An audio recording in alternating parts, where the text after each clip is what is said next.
We're Nicki and Carlo and we live in Positano, Italy, except we also just bought a house in Tuscany, which we're currently renovating, so we live there too. Join us as we turn this house and olive grove into a dream home and get to grips with living in two different parts of Italy.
It's changeover day. We are on our way back to Tuscany after I think about 3 weeks we've been here, and it's been really lovely. I'm sad to leave, but we need to get back because I am going away tomorrow, and I booked my flight from Pisa because I didn't know where I was going to be back in April when I had to book this trip that I'm doing with Dad and my brother. Didn't know where I was going to be in September, so we risked it, booked the flight from Pisa, and of course I'm not in Pisa, so we're driving back to Tuscany today so that tomorrow I can get my flight. Come on, Ali. And Carlo's taking the bags to the car at the moment. I'm gonna do a little loop and then go down some steps further on along the pathway and meet him on the road. So I'm just making sure the dogs do all their wheeze and poos before the long journey, and I'm sure we'll stop halfway.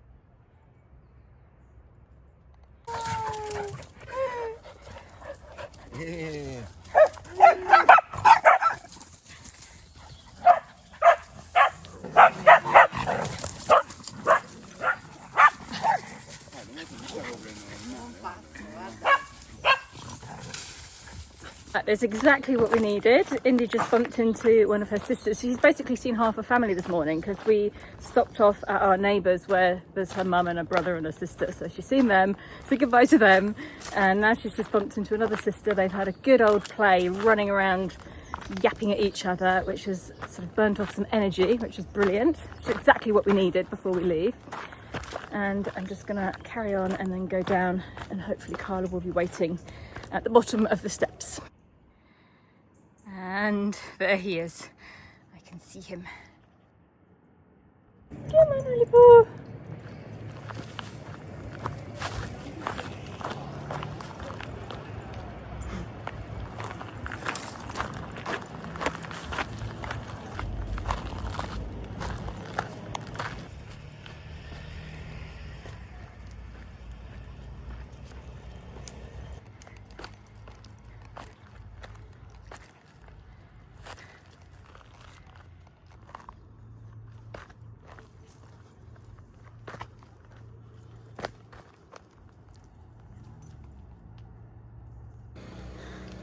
Not the safest looking staircase, but it'll do. Gets you down.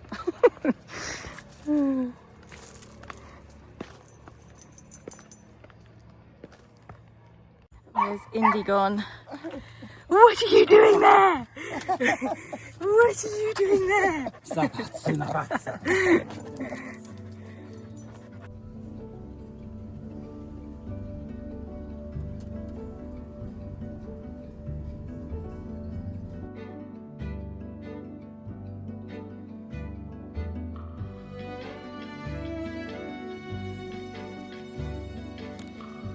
It's about a 6.5 hour drive between our two houses. We leave around 10 a.m. and always stop halfway for a couple of hours for lunch and a walk. When we're nearly home, we usually stop to pick up some groceries so that once we arrive, we don't have to go out again.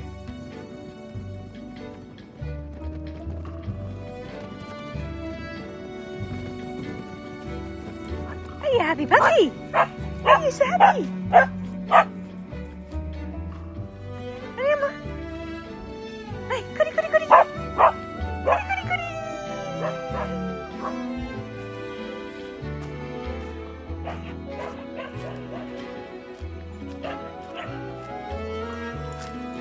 The abandoned garden. Well, it'll keep Carlo busy in the next few days. Cutting all the grass.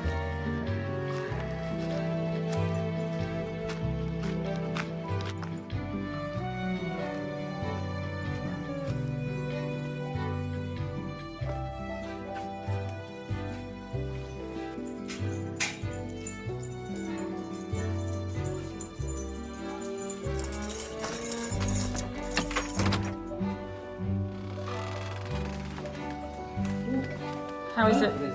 Infestation of anything? No, Flies, insects, strange flying things. it's not.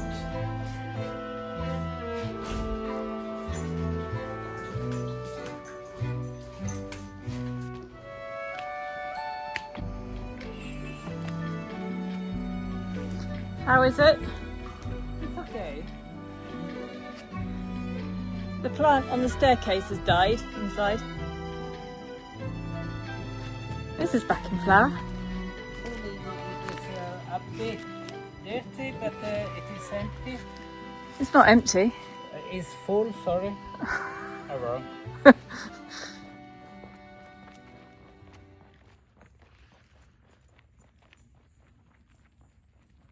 Hello everywhere, we're back in Tuscany.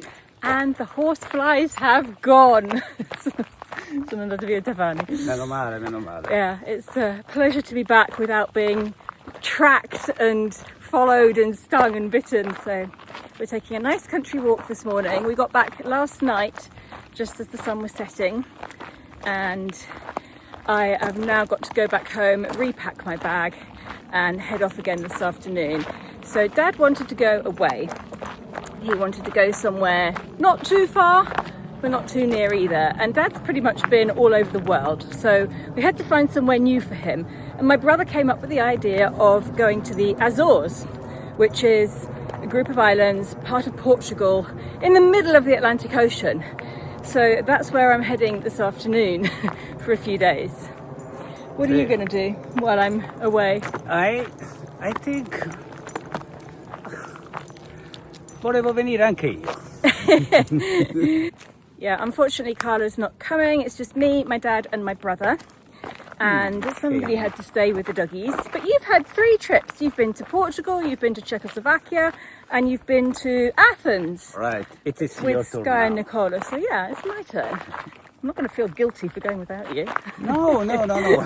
I'm enjoying you go away for a while. Yeah, me too. So that's what's happening. We are going to split up. Carlo's going to be here. Hopefully he will get some stuff done or have fun. We've got people coming to stay as well. You've got people coming to stay. Yes. Friends who live nearby who are just going to stay for a few days while their house is busy doing something. And I think you're going to have lots of really good meals. So maybe you could film some of what they cook. Sì, sarà divertente, ci divertiremo. Yeah. Anyhow, we're going to finish our walk and then I'm going to get back home and start packing. Basically, I couldn't get a flight back to Pisa or Florence or Naples on the day that I was leaving. No flights at all. And I couldn't be bothered to fly to Italy, to Milan. So I've decided to fly back to London with Dad and Dan, and then I will stay a few days there and then I'll come back here. So I'm not really sure how long I'm going to be away for. Allora vi diciamo qualcosa riguardo al ritorno in Toscana. Com'è bello uscire di casa, prendere l'auto e fare una passeggiata senza arrampicarsi tutte quelle scale. Yeah, Holly is really, really happy today. She doesn't have to climb any steps and she's really enjoying herself.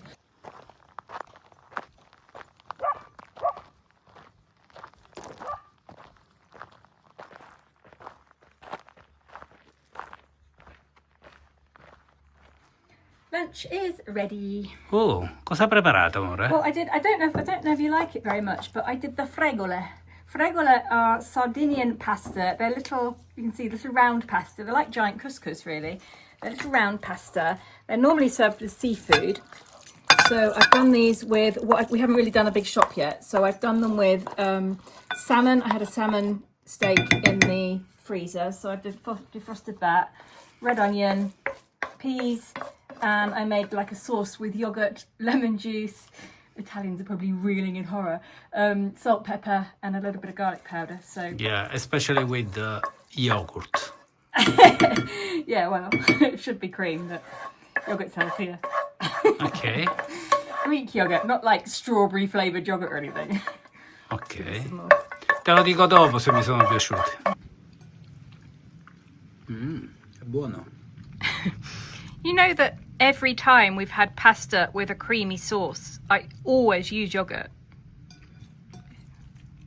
It's perfectly acceptable. Sì, però sentirlo, sai, dire ha messo lo yogurt nella pasta, sembra un po' strano. Okay, I won't tell you next time.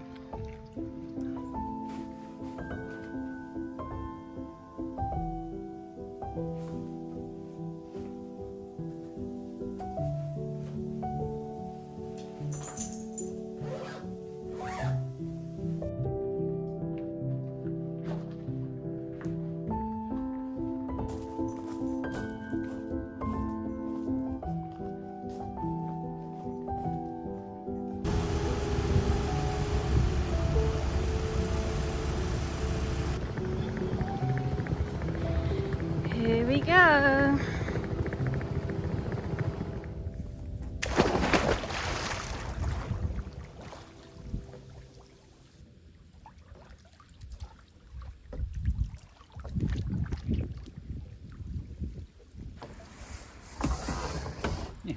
Dammi un bacio.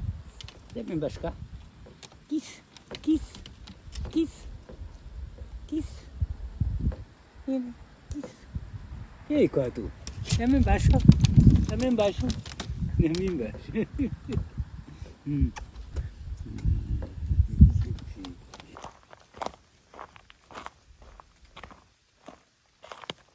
Piove, piove, piove.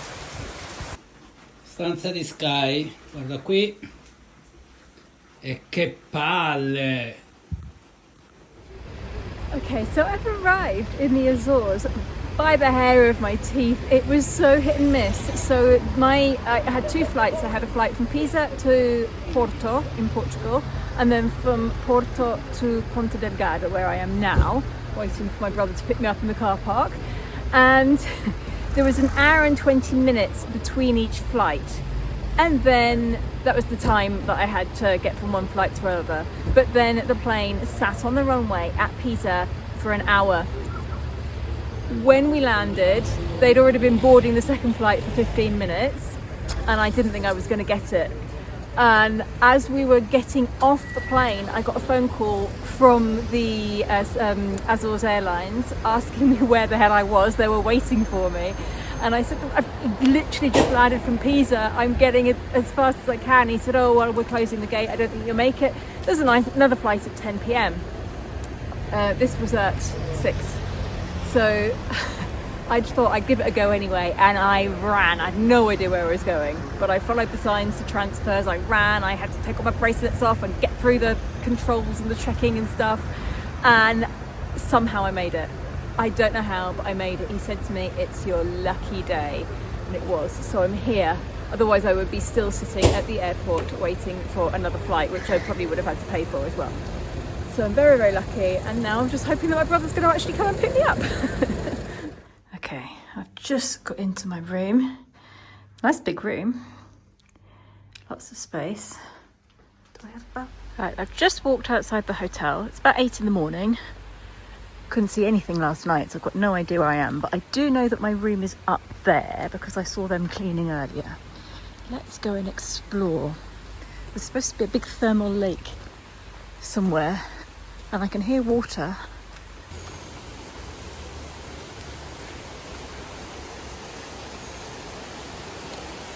How pretty!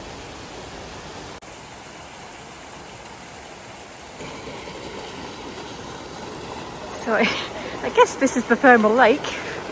Wow.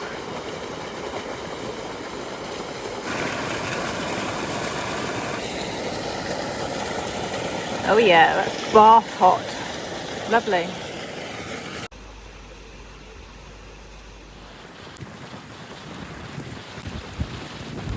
After breakfast, we went out to explore and soon came across this roadside viewpoint, which was one of the best on the island.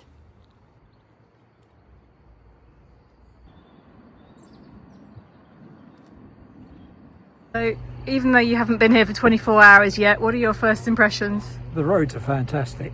The roads?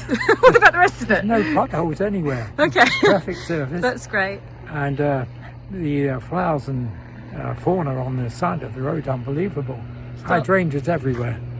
Big hydrangea bushes. It's beautiful. What else? I haven't seen anything else yet. We've got a friendly cat at the hotel, and there's 2 friendly cats here. Yeah. Well, these views are amazing. Absolutely beautiful. Look at that. And this is just one of the many, many viewpoints along the side of the road. These lovely pink flowers have got a specific name in Italian, maybe in Napolitan, I can't remember, but it's something like back to school flowers, because they come out exactly at the time of year in September when all the kids go back to school.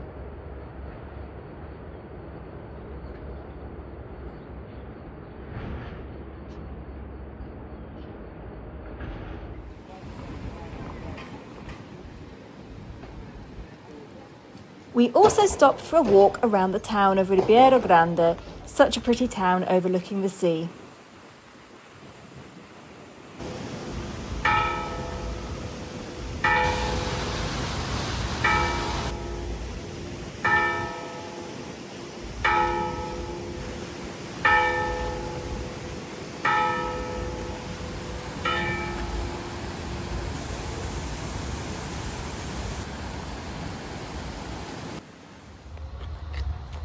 And of course, a must when on San Miguel is a visit to the oldest tea plantation in Europe, which you can explore for free.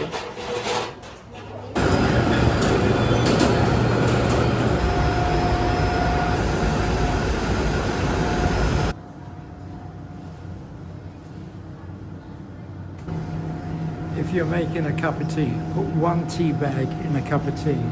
These are the tea bags. You'd have a pretty big cup. A very big cup.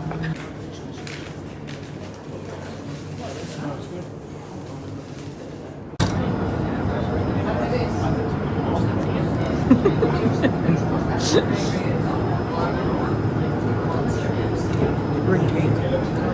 It's really good.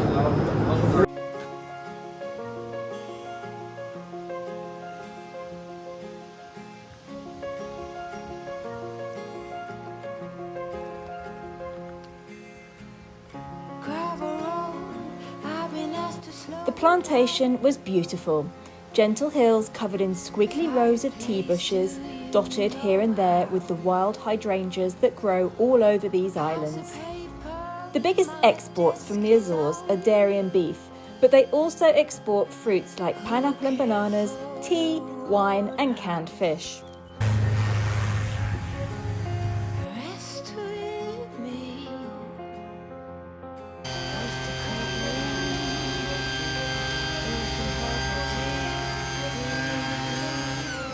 We drove on.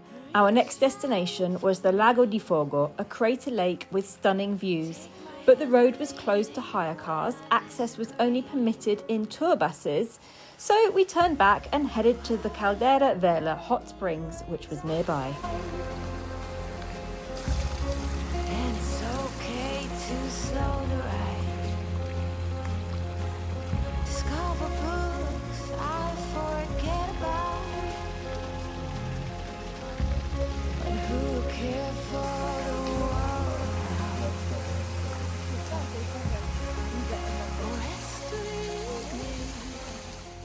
Come on Ollie, vieni. Andiamo a spaccare un po' di legna.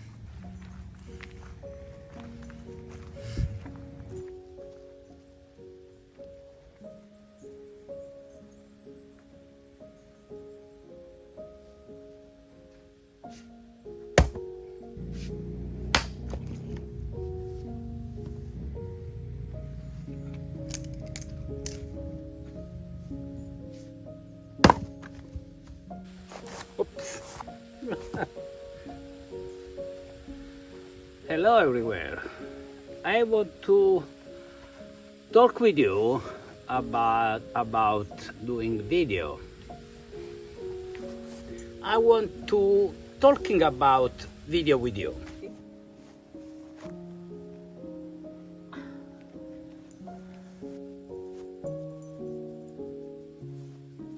No, non ce la fai a parlare in inglese.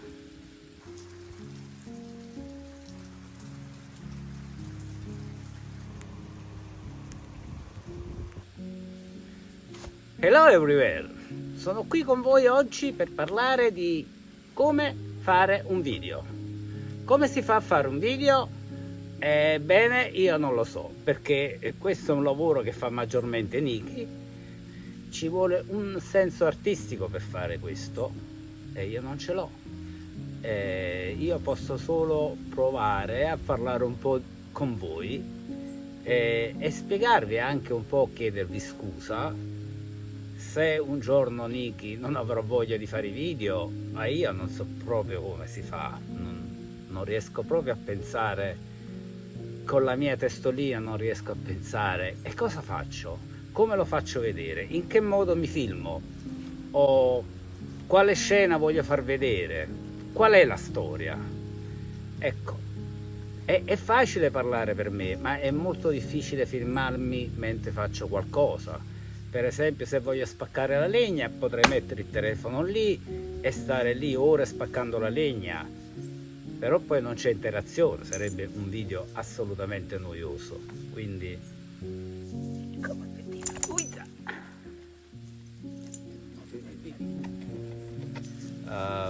Nicki mi ha chiesto di fare un pezzo di video e io ho detto sì, lo faccio. E poi dopo stavo pensando che tipo di video voglio fare, cos'è la scena che voglio immaginare deve essere fatta, da quale punto di vista, cosa farò vedere in questo video.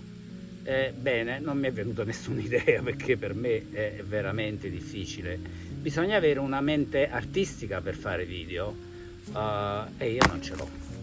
Io sono bravo a fare le cose, sono bravo anche a costruire le cose, ma non sono assolutamente bravo a pensare cosa mettere in un video e farlo. Però ci devo provare, perché adesso questo è il mio lavoro.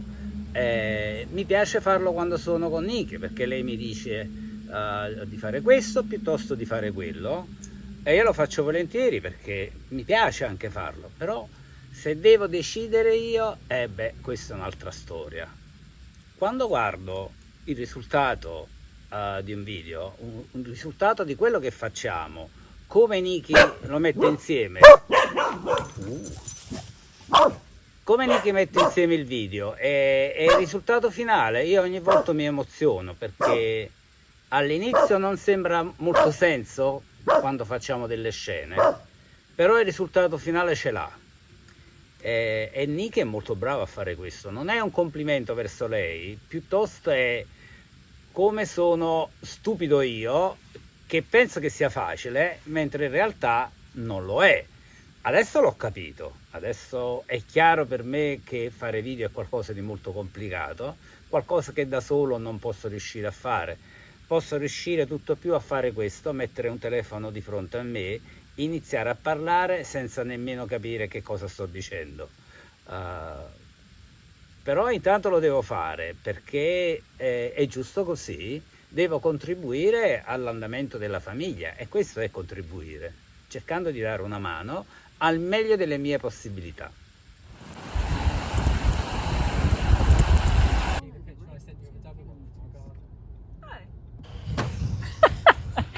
So it's not great weather today. As you can see, this is real life. And so we've got to find something to do that's good for bad weather, because it's really been raining. It's actually clearing up a bit, but it's, as you can see, very windy, very wet. We've come to the pineapple plantation here, which is free to walk around and explore. So we're going to go in and look at the pineapples growing. It's just at the very end of the season. I think it shuts at the end of September. So we've just made it in time. But let's go and have a look at the pineapples.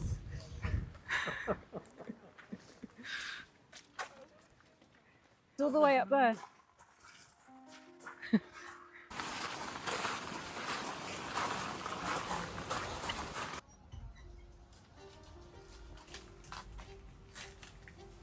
So the pineapples were brought to the Azores in the 19th century, first of all, just as an ornamental plant. They didn't bring them here to make fruit.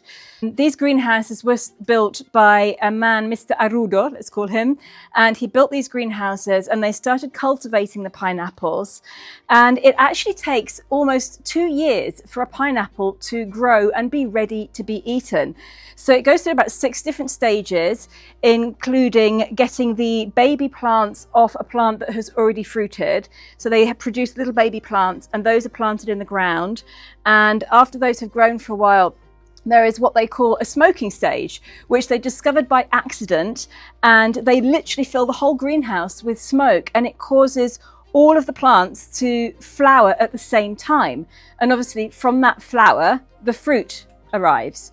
So it takes another good few months for the fruit to grow and ripen, and then within 18 to 24 months of the baby plant being planted, they can finally harvest the fruit. And there's only 1 fruit per plant. He's counting something. I'm not sure what. So I've just been along and counted all the pineapples, give or take a few. There's 800 pineapples here. That's a lot of fruit to pine for. Terrible. I'm sorry.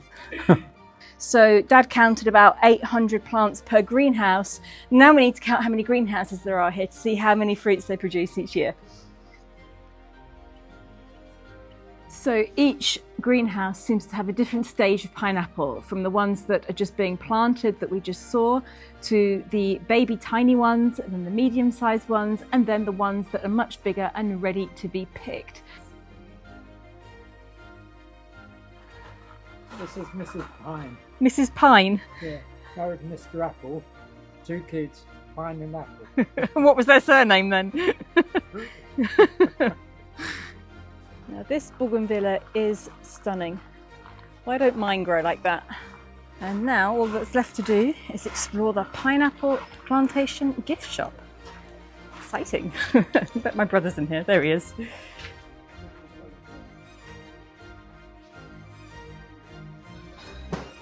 This is a pineapple museum.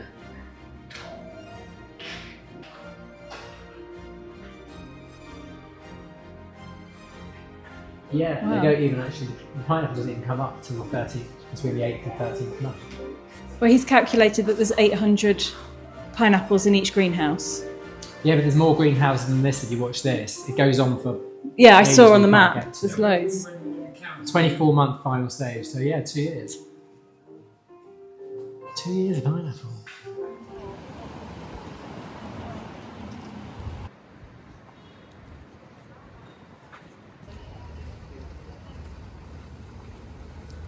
We are very lucky. It's stopped raining, blue skies, and we get to explore Ponta Delgada adesso. Ponta Delgada is the largest town and capital of the Azores, with about 67,000 inhabitants.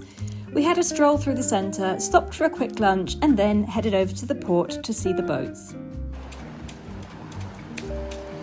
I'm walking into the port because I remember watching years ago, about 4 or 5 years ago, when La Vagabonde, when Elena and Riley were here, and all the boats get to paint their names on the ground, and I vaguely remember them doing it, and I want to see if I can find it.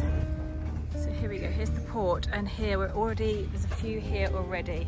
So let's see if I can find them. I'm going to have to go back if this is in year order. I think they were here in 2020 or 2021. And while I'm looking, there's also these incredible little houseboats here. I don't know if people live on them or if they can rent them out. They've got hammocks up above, balconies out back. How sweet. Some of them are really faded. I don't know if I'm going to miss it.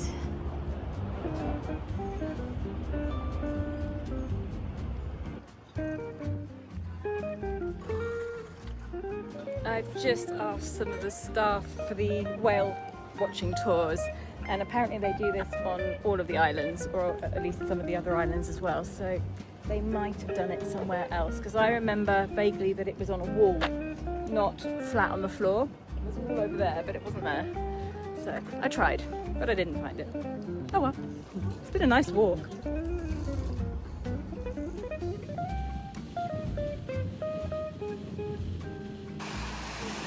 I think that is possibly the lowest rainbow I have ever seen. On our way back to the hotel, we stopped for another quick walk along the Furness lakeside. While we were there, a squall swept through, soaking us with fine rain and chilly wind, so we didn't stay long.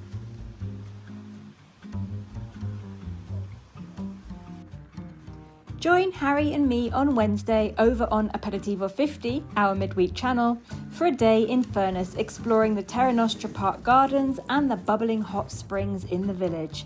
Thank you for watching.